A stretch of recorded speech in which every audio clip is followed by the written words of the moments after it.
Lockheed Martin unveils Indian Navy's lethal Romeo anti-submarine warfare helicopter.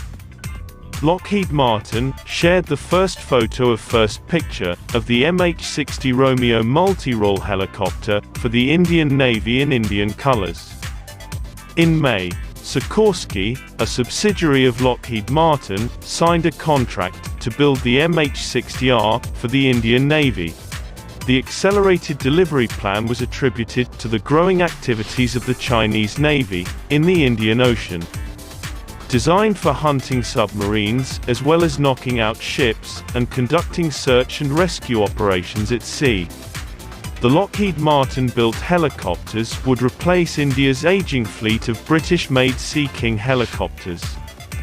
The $2.6 billion deal for the 24 Romeo helicopters envisaged the sale of anti-submarine torpedoes, Hellfire anti-ship missiles, and a guided rocket system to attack small boats.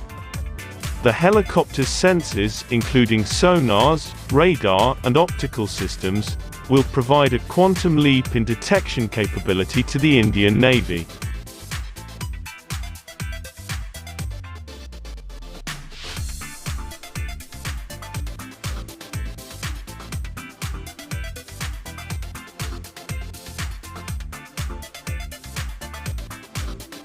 The Romeo Helicopters is the most capable naval helicopter available today, designed to operate from frigates, destroyers, cruisers and aircraft carriers.